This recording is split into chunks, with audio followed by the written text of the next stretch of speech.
Shalom tout le monde.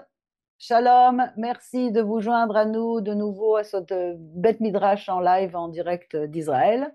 Alors, pour ceux qui sont en Shabbat, Shabbat Shalom, pour ceux qui sont déjà sortis, comme nous ici, Shavua Tov.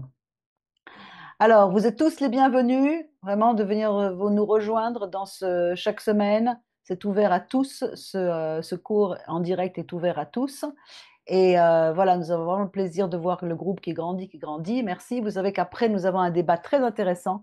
Donc, vous pouvez nous rejoindre pour profiter de ce débat. Le débat n'est généralement pas enregistré, du moins, il n'est pas posté sur YouTube, il est sur le site pour les membres. Et si vous voulez contribuer pour continuer à nous aider à faire ce travail, c'est avec grand plaisir parce que nous avons beaucoup de frais et d'autres et d'héberger toutes ces vidéos. Il y a plus de 500 vidéos maintenant. Donc, si vous pouvez nous aider à partager, à contribuer, à faire tout ça en étant membre sur la chaîne YouTube ou membre sur le site, on a plein de formules pour vous aider à étudier. Cela nous aidera beaucoup. Mais dans tous les cas, je voudrais juste préciser quelque chose pour tous ceux qui nous rejoignent en direct sur ce Beth Midrash et qui ne sont pas membres. Merci de ne pas enregistrer les vidéos ou de partager les liens, etc. Respectez notre travail et voilà, merci pour votre honnêteté à tous.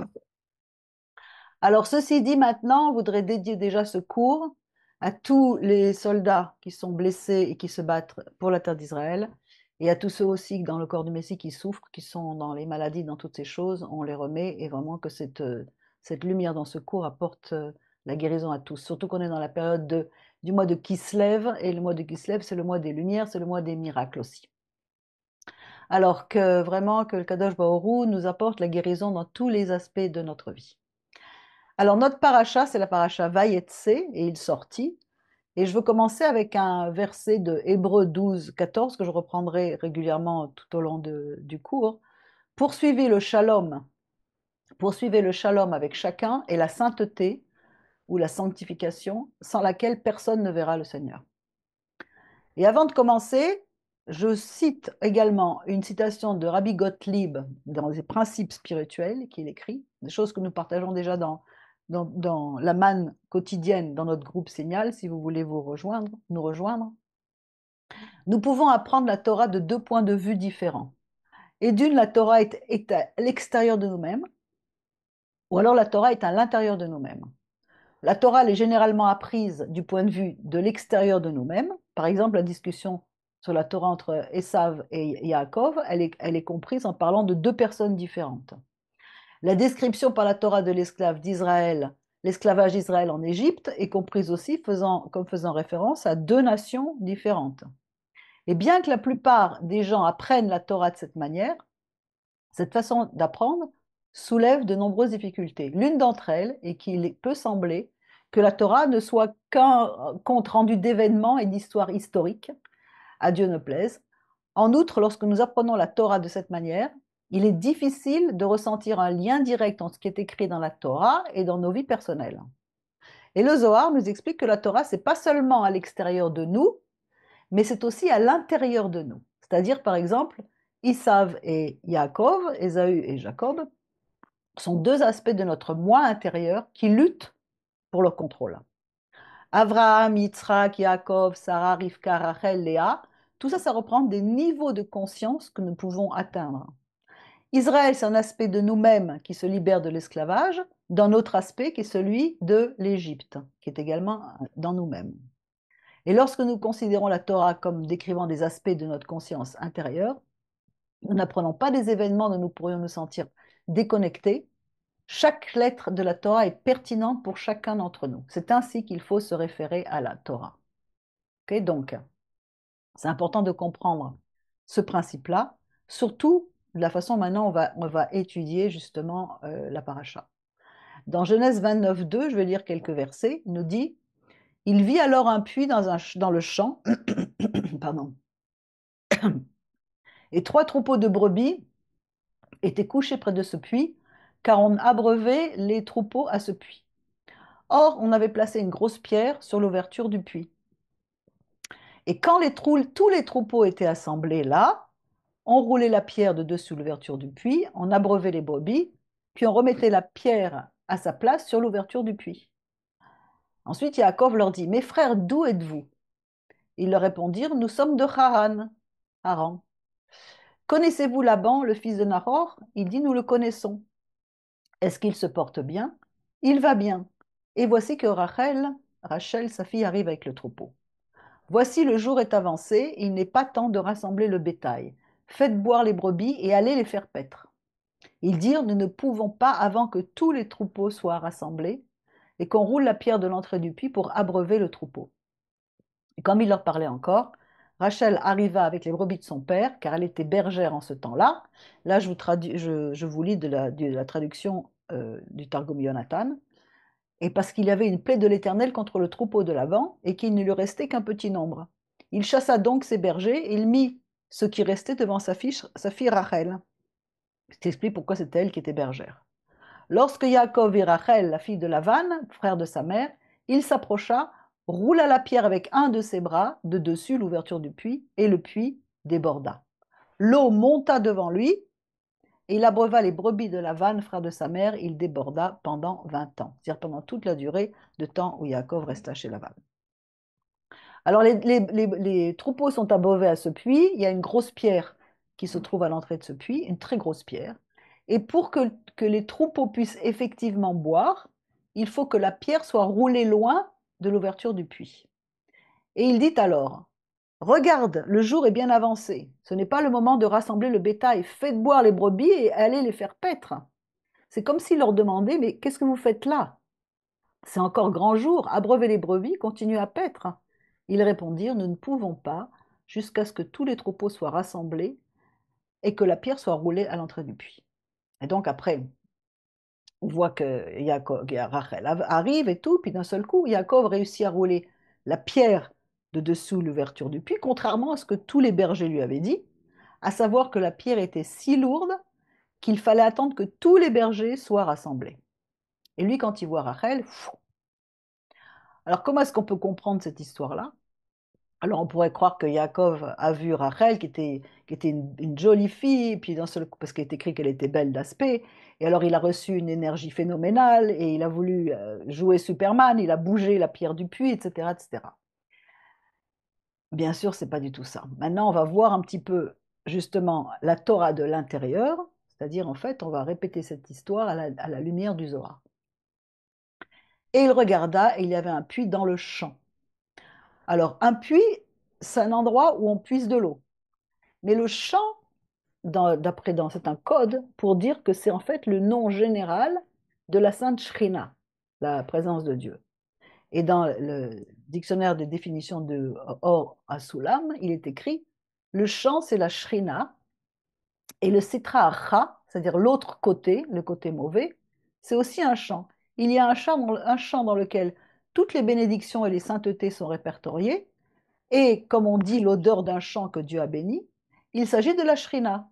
Mais il y a un domaine dans lequel sont répertoriées toutes les destructions et impuretés, et toutes les tueries et les guerres. Ça, c'est le champ de la Sitra Achra, de l'autre côté.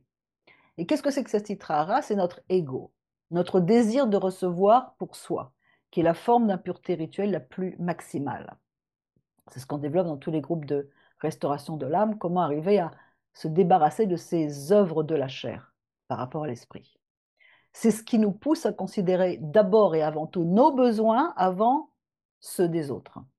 C'est tout ce qui est notre mauvais cœur, comme il est écrit dans Marc 7, 21, car c'est du dedans, du cœur de l'homme, que sortent les mauvaises pensées, l'impudicité, le vol, le meurtre, l'adultère, la cupidité, la méchanceté, la tromperie, l'indécence, l'envie, la calomnie, l'arrogance, la sottise.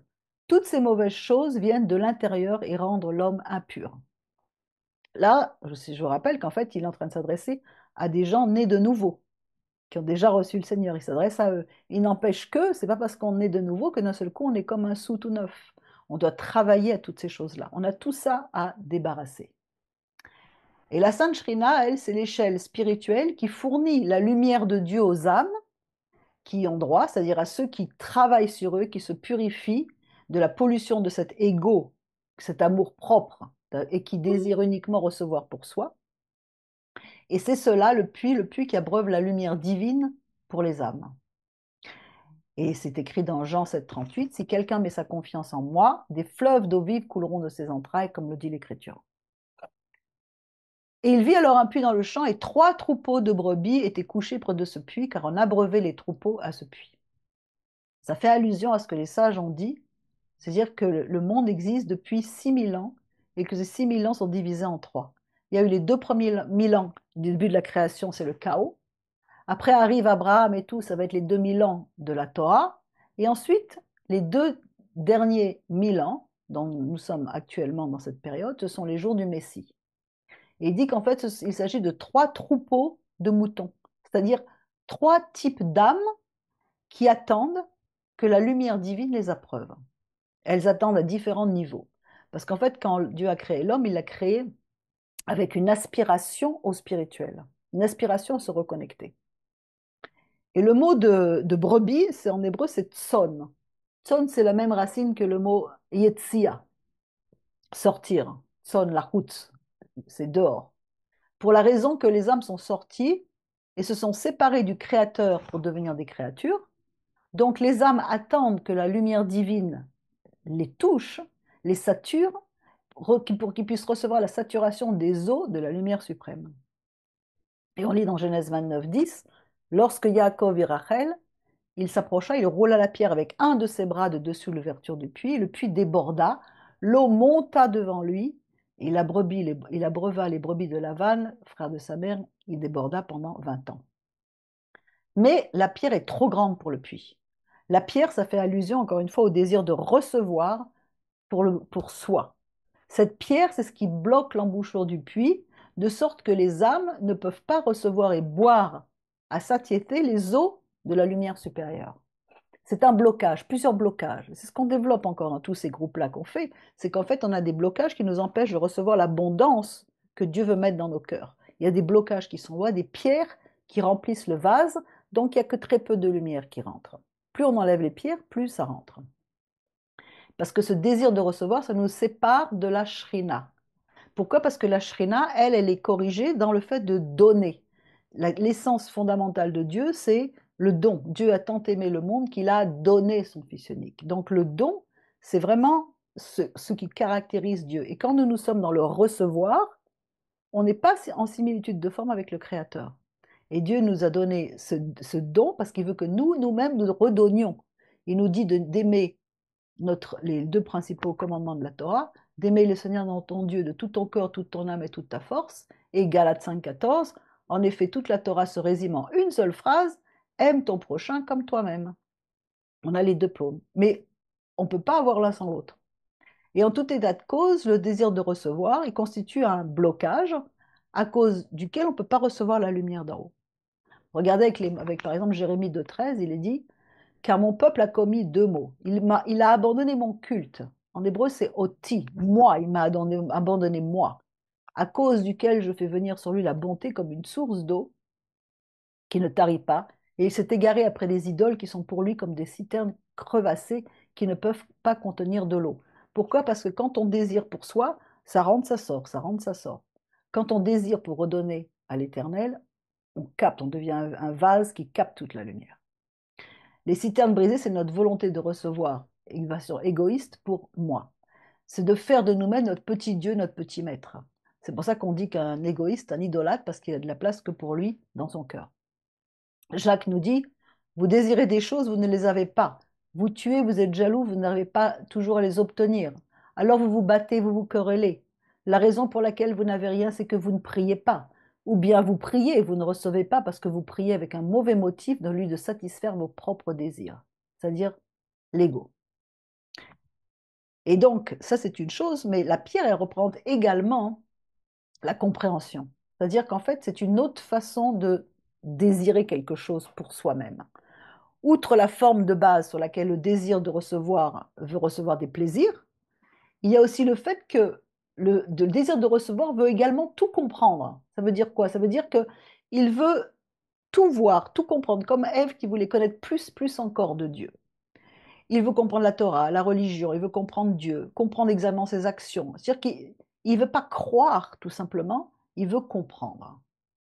Tout passe par son désir de recevoir, même si il y a des choses qu'on ne va pas comprendre dans les choses de Dieu. Et 2 Timothée 4 nous dit, car le temps vient où les gens n'auront plus de patience pour une saine doctrine, mais s'adonneront à leur passion et s'entoureront de maîtres, d'enseignants de toutes choses, qui diront tout ce que leurs oreilles auront envie d'entendre. C'est pas pour Dieu, c'est pour soi, encore une fois. C'est pas suffisant d'acquérir des connaissances, d'appliquer des mitzvot, de faire Shabbat et toutes ces races. Ce qui est important, c'est la dvekout avec Hachem. C'est quoi la dvekout? Ça veut dire d'être collé à lui, la connexion avec lui. Même si l'étude est très importante, parce qu'en fait, ce sont des outils pour nous enseigner à le connaître de mieux en mieux, pour pouvoir l'aimer de plus en plus, pour pouvoir comprendre, pouvoir faire grandir notre émouneux, notre foi. C'est ça tout le but de la nouvelle naissance. Il veut que nous tombions amoureux de lui. Et Yeshua a mis l'accent là-dessus, parce qu'il dit aimer l'Éternel de tout son cœur, puis aimer les autres. L'un ne va pas sans l'autre. Et cela va de pair avec la émouna, la foi. Lorsque nous croyons que nous ne contrôlons rien, c'est à ce moment-là qu'il faut faire confiance. Et les gens aiment le contrôle, malheureusement. Alors la Torah nous dit encore, et tous les troupeaux furent rassemblés, c'est-à-dire toutes les âmes réunies dans des forces communes. Ils roulèrent la pierre sur l'entrée du puits. Lorsque tous les troupeaux étaient rassemblés, ils roulaient la pierre sur l'ouverture du puits, abreuvaient les brebis, puis ils remettaient la pierre à sa place sur l'ouverture du puits. Cela signifie, comme le souligne le Hari Kadosh, qu'au début, toutes les âmes étaient une seule grande et âme, l'âme du premier Adam. Et qu'après le péché, parce qu'il a péché, qu'il est devenu, qu'il n'était pas capable de porter tout le poids de cette pierre, d'accord? Eh bien, les âmes ont été divisées en plusieurs parties. Je ne vais pas rentrer dans tout ça. Ainsi, pour enlever la pierre de la bouche du puits, de l'ouverture du puits, pour que la Sainte Shrina commence à apporter la lumière de Dieu avec régularité dans un flux continu, il faut un regroupement de toutes ces âmes, chacune travaillant sur le désir de changer et transformer son désir de recevoir égoïste en désir de donner. C'est pour ça que dans Hébreu encore, il est dit poursuivez le shalom avec tous et la sainteté, c'est-à-dire d'être différent de la façon dont le monde est, sans laquelle personne ne verra le Seigneur, parce que lui, il est dans le don. Si nous, on est dans le recevoir, on ne peut pas voir le Seigneur, puisqu'on est différent de forme. Donc, une chose s'ajoute à l'autre, c'est-à-dire que tout le travail de chaque âme s'unit jusqu'à ce que nous devenions une parcelle d'une grande œuvre avec laquelle la pierre, cette pierre générale, peut être descendue, ôtée de l'ouverture du puits, c'est-à-dire en fait contrôler les règles de la volonté de recevoir pour pouvoir être en accord avec la shrina. C'est-à-dire qu'en fait, les forces du mauvais côté qui sont en nous, qui nous empêchent de recevoir la shefa, on veut les annihiler de cette façon-là. Alors Jacob, cet homme, il dit, mais pourquoi n'enlevez-vous pas la pierre? Nous ne pouvons pas le faire tant que les troupeaux ne seront pas rassemblés et que la pierre n'aura pas été roulée sur l'ouverture du puits. En d'autres termes, qu'est-ce qu'ils leur répondent? Une personne ne peut pas contrôler la volonté de recevoir des autres et de la sienne afin d'abaisser la barrière sur la shrina qui peut justement illuminer les eaux de la lumière qui monte. C'est-à-dire que même le premier homme n'a pas pu le faire. Et plus encore, chaque âme en détail, en privé. Ça veut dire qu'on a tous un travail à faire, un par un, et ensemble, tous ensemble, on unit nos forces. Non pas, c'est ça le premier appel. C'est pas non pour devenir un pasteur ou un évangéliste ou quoi que ce soit, c'est tout d'abord pour nous corriger et pour réparer la création qui soupire après la révélation des fils de Dieu. Romains 8. Car la création a été soumise à la frustration, non pas volontairement, mais à cause de celui qui l'y a soumise. Mais elle a reçu une espérance sûre qu'elle serait elle aussi libérée de son esclavage de la dégradation, c'est-à-dire du désir de recevoir égoïste, qui caractérise le corps, et qu'elle jouirait de la liberté accompagnant la gloire que les enfants de Dieu auront. Nous savons que jusqu'à présent, la création tout entière gémit comme dans les douleurs de l'enfantement, et non seulement elle, mais nous-mêmes qui avons les prémices de l'esprit, nous gémissons intérieurement, car nous attendons avec impatience d'être faits fils, c'est-à-dire d'avoir nos corps tout entiers rachetés et libérés de ce désir de recevoir égoïste qui nous rend corruptibles jusqu'à la mort. Nous parlions encore avec eux et Rachel arriva avec le troupeau de son père. Donc qui c'est Jacob et Rachel en fait, si on continue avec cette Torah intérieure? Jacob, c'est le char de Dieu. Il est sur l'arbre de vie, il est le pilier du milieu, il représente Tiferet, il représente le Messie, l'équilibre parfait entre la droite et la gauche, Abraham et Isaac, c'est lui qui a réuni tout et de celui sortent les 12 tribus. Rachel, de son côté, elle est un char pour la Shrina, pour la présence de Dieu. Son âme comprend toutes les âmes d'Israël. Yaakov voit arriver Rachel. Rachel vient avec le troupeau, c'est-à-dire avec toute l'assemblée des âmes, le collectif des âmes, et elle doit continuer à abreuver ce troupeau, c'est-à-dire la congrégation des âmes qui est avec elle. Elle n'est pas comme les autres bergers, parce que les autres bergers sont individuels et individualistes. Et un individu ne peut pas s'occuper de la pierre, mais tous les bergers ensemble sont nécessaires. Et elle comprend toutes les âmes. C'est l'idée qui est développée dans l'image du corps du Messie, dans 1 Corinthiens 12 entre autres. Or, vous formez ensemble le corps du Messie et chacun de vous est une partie. Ainsi, si une partie souffre, toutes les parties souffrent avec elle. Et si une partie est honorée, toutes les parties partagent son bonheur. C'est ça d'être réalisé, de commencer à réaliser que nous faisons partie du même réservoir d'âme et que nous sommes partie du même corps.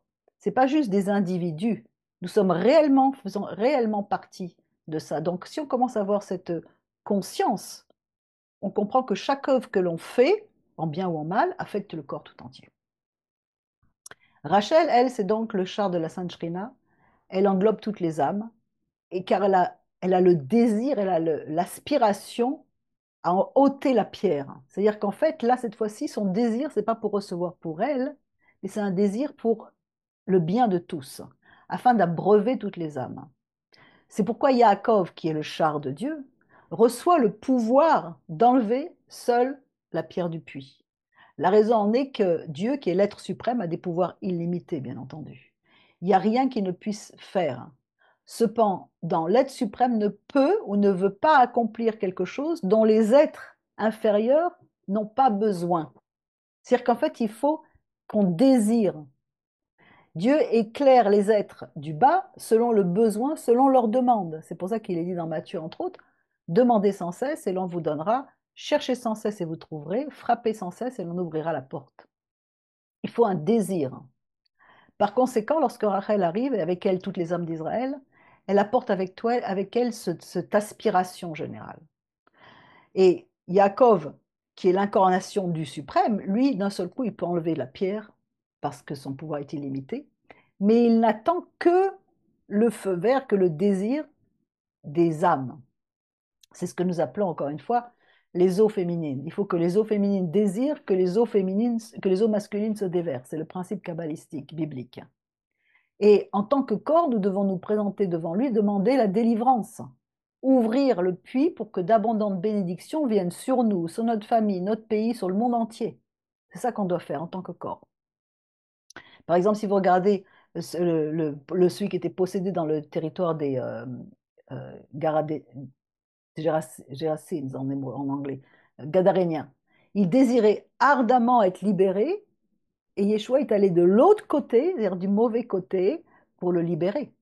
Et qu'est-ce qu'on voit? Voyant Yeshua de loin, il courut, il est là, il attend, il veut, il tomba à genoux devant lui.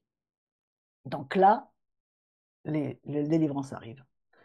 De la même manière, Yaakov, il a voulu chercher sa moitié. Il vient chercher sa moitié pour pouvoir construire le peuple d'Israël. Il doit se rendre où? À Haran. Harana. Qu'est-ce que c'est? C'est le nom des clipotes. Il se rend à l'endroit où se trouvent les clipotes, c'est-à-dire les mauvaises écorces, l'autre côté. Et Laban était le chef de ce mauvais côté, du Sitra Achra. Donc, à Haran, à cause du premier péché, Yaakov a dû construire la Kedusha, toute la sainteté, à partir du désordre. Et il leur dit, connaissez-vous Laban, le fils de Nahor? Ils répondirent, nous le connaissons. Et ils demandèrent au berger s'il connaissait Laban, un homme éminent à Haran, donc bien entendu que tout le monde le connaissait. Mais il cherche à avoir des informations. Il dit, qu'est-ce que vous savez de lui? Est-ce qu'il est vraiment le fils de Nahor? Est-ce qu'il a un caractère aussi bon que celui d'Abraham? Parce que je viens chercher une épouse pour construire la maison d'Israël. Et les mots que répondent les bergers, nous le connaissons, ça signifie nous l'avons connu. Yadanu. C'est-à-dire qu'en fait, la renommée de Lavan était faite, c'était un arnaqueur.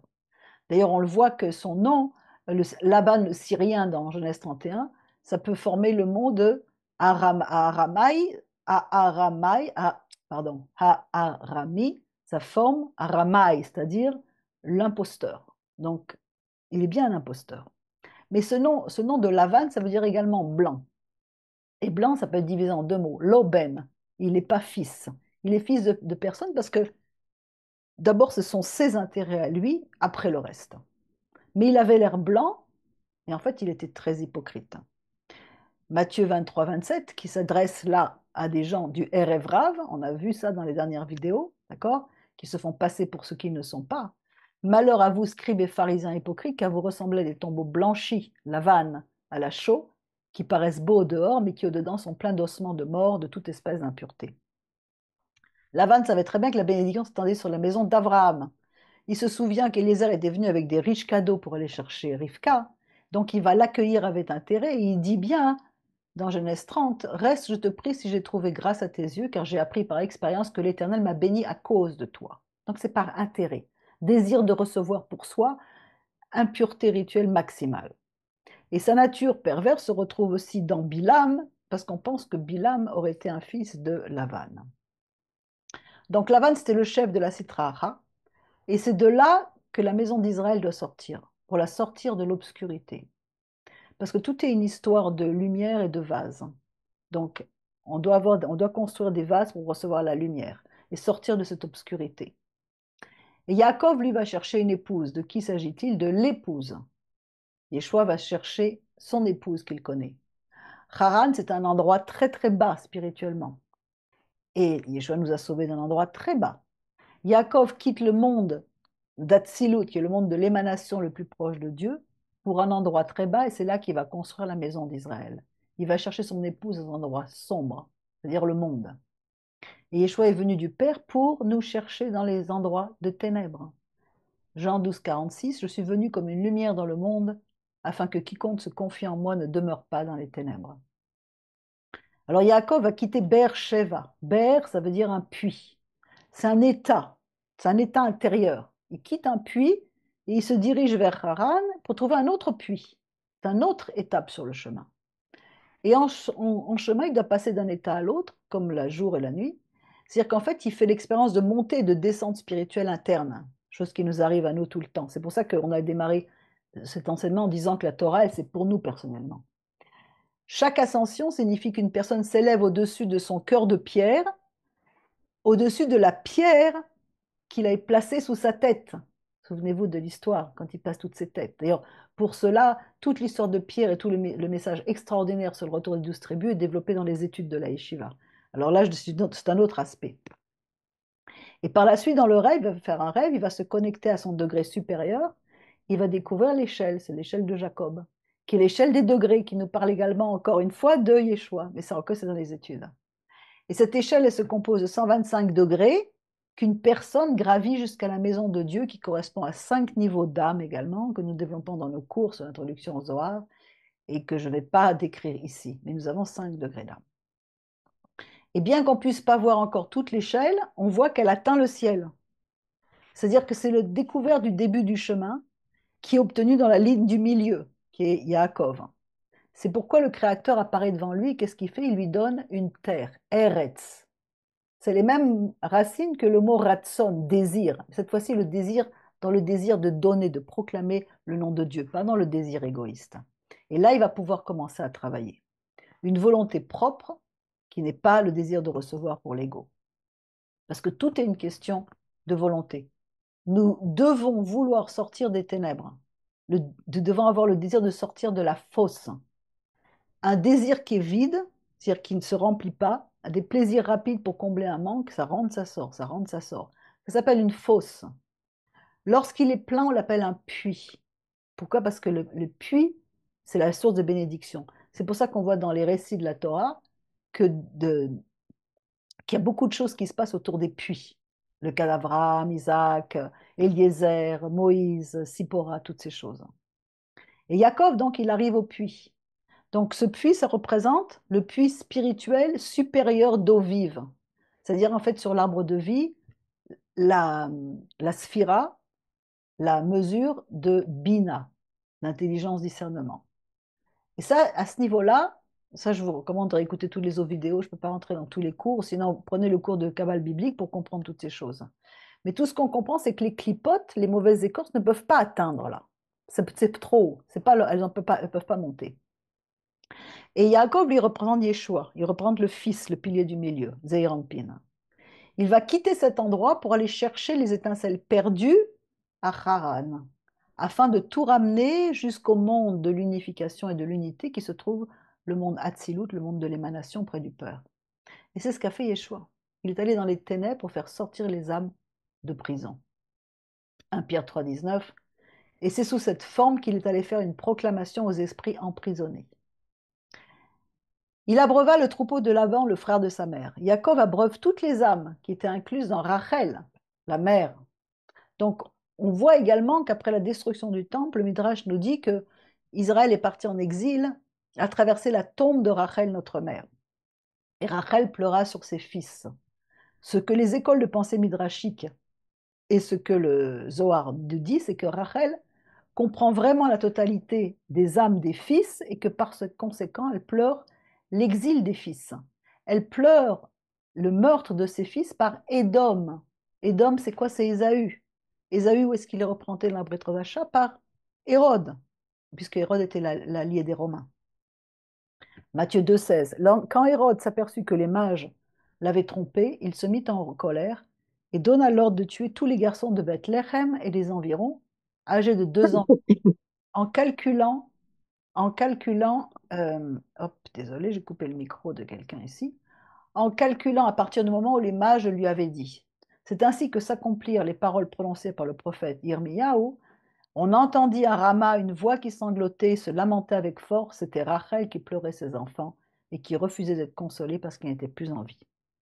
C'est pour ça que ce texte-là de Jérémie, alors qu'il concerne l'exil des tribus à destruction du second temple, est mis dans la Brit Hadasha, dans Matthieu. Alors Yaakov embrassa Rachel, éleva la voix et pleura.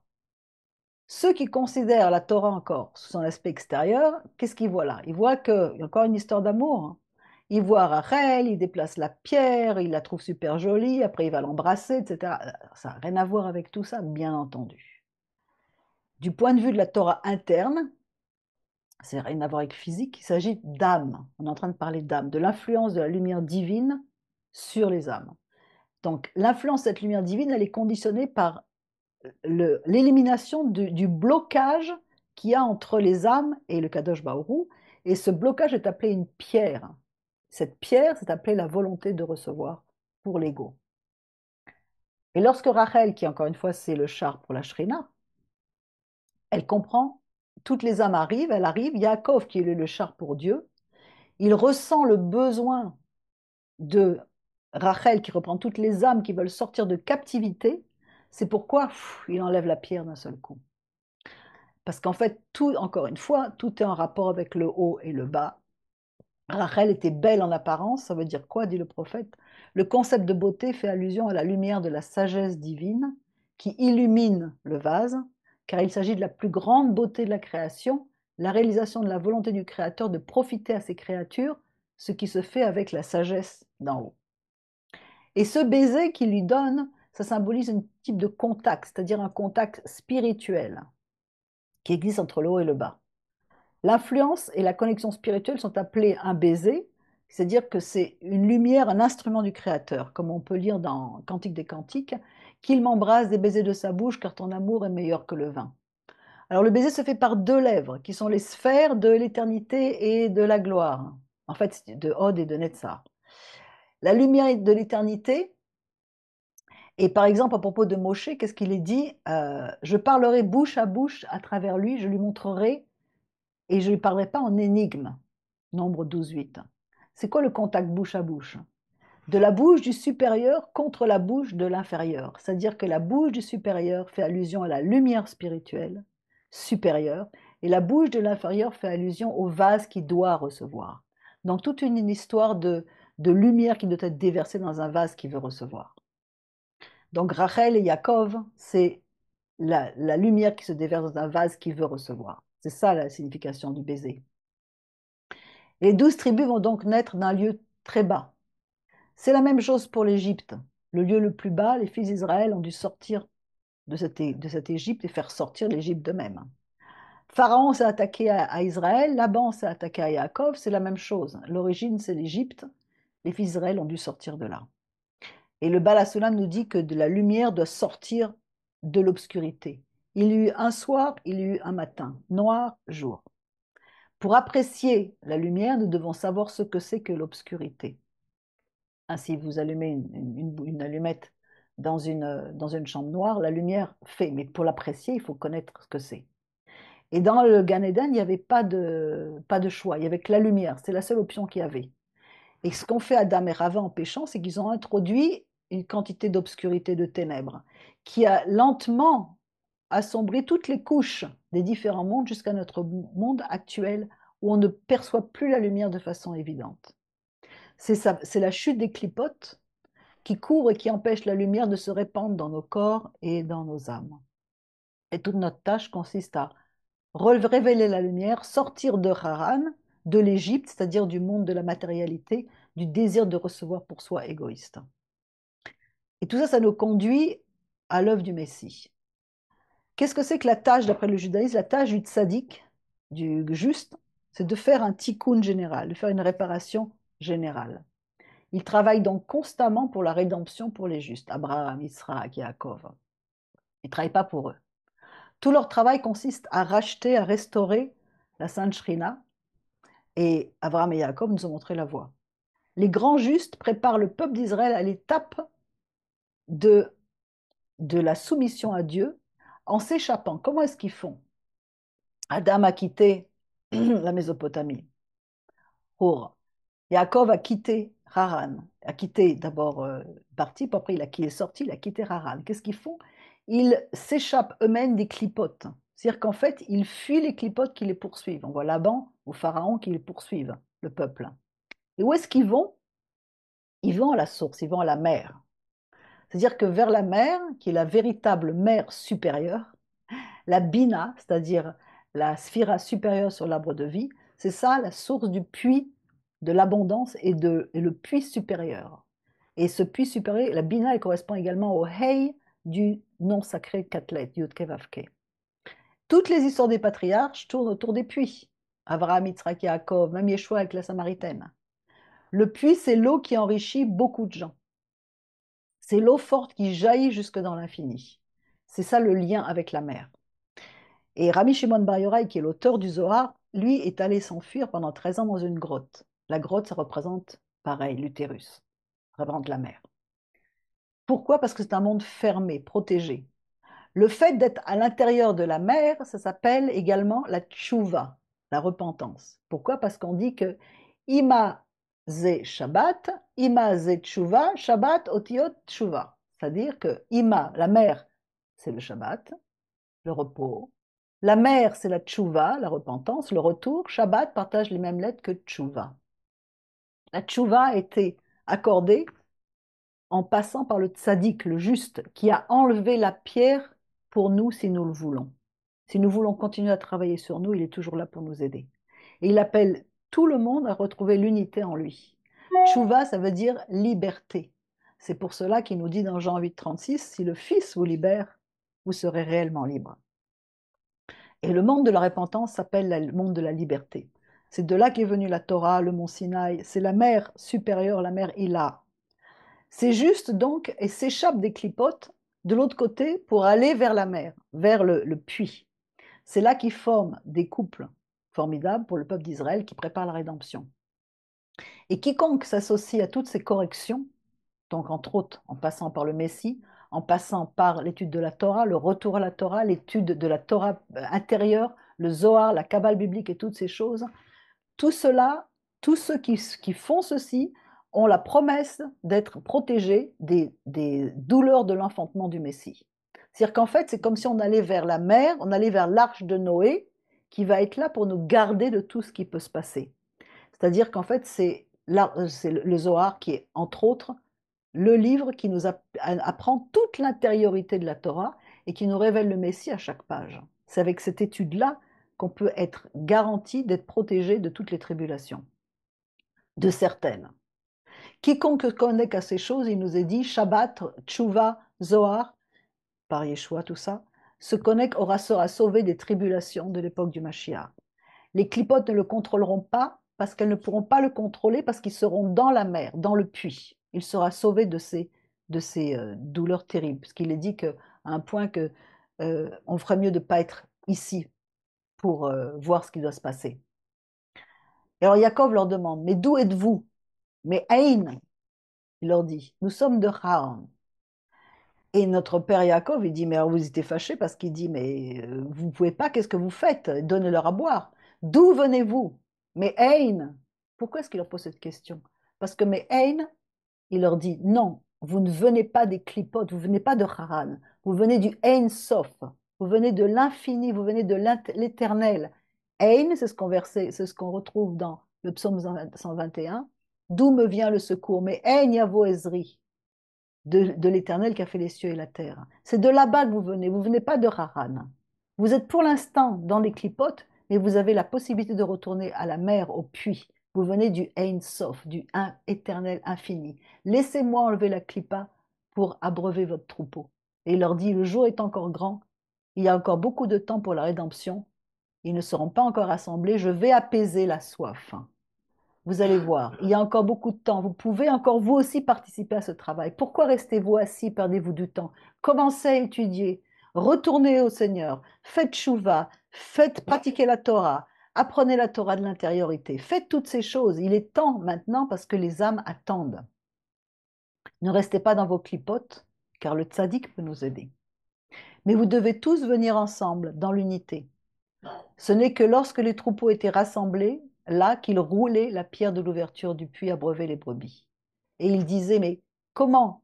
Il faut tous se rassembler, il faut tous venir, comment est-ce qu'on va pouvoir arriver à faire tout ça?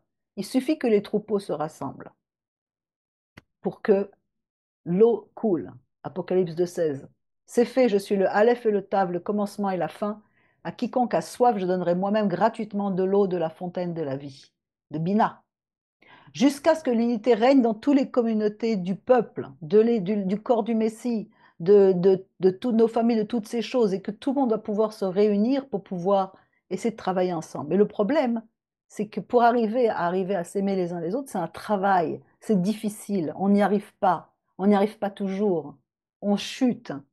Alors qu'est-ce qui se passe en attendant? Quelle est la solution que Dieu a prévue? Le tzaddik. C'est lui qui arrive et qui roule la pierre. C'est Yeshua qui arrive. Il nous fait ce travail pour nous, mais il attend que nous voulions aller vers lui pour enlever les pierres qui sont dans notre cœur, pour arriver à accomplir les 2 commandements de base de la Torah.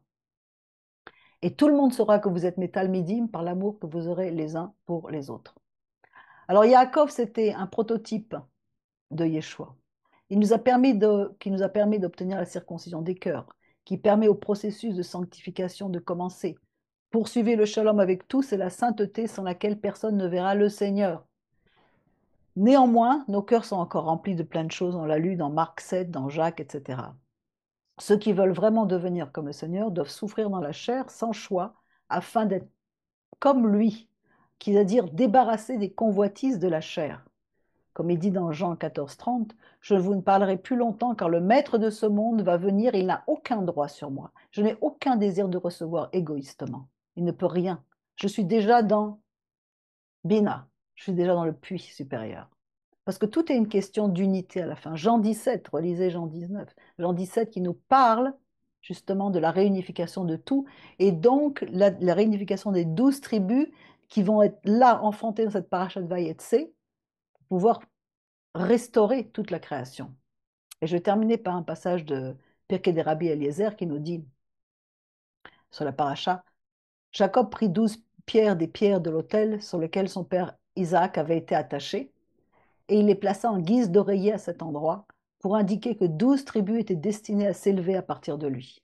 Et elles devinrent toutes une seule pierre, pour lui signifier que toutes les tribus étaient destinées à devenir un seul peuple sur la terre. Comme il est dit dans 1 Chronique 17, 21, qui est comme ton peuple Israël, une nation qui est une sur toute la terre.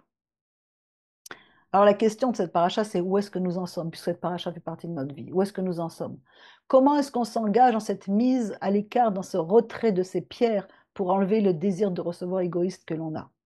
Jusqu'à quel point est-ce qu'on a envie de devenir un seul troupeau désireux de déplacer cette pierre de l'égoïsme? C'est ce que nous faisons, tout le travail que nous faisons dans les groupes de restauration et de l'étude de la Torah et de toutes ces choses, mais il faut se mettre en route. Allez, vous êtes encore assis, allez-y, commencez à étudier. Il y a tous les outils pour pouvoir étudier. Alors, il y a encore des tas de choses dans cette paracha extraordinaire, mais je les laisse pour la suite, pour les événements, pour les autres vidéos qu'il y a, pour toutes ces choses, etc. Allez voir dans le livre de Bereshit pour ceux qui ont les études, et sinon, inscrivez-vous aux études. Venez étudier, il est plus que temps de rentrer dans cette arche du salut pour la fin des temps, pour la réunification des 12 tribus. Merci bien donc de votre écoute. Encore une fois, je vous demande, aidez-nous également, inscrivez-vous à la chaîne YouTube, inscrivez-vous comme membre, prenez des cours, participez à ce travail pour qu'on puisse vraiment avoir l'impression d'être un dans tout ce travail-là. Merci à vous tous et que le Seigneur vous bénisse tous. Shalom.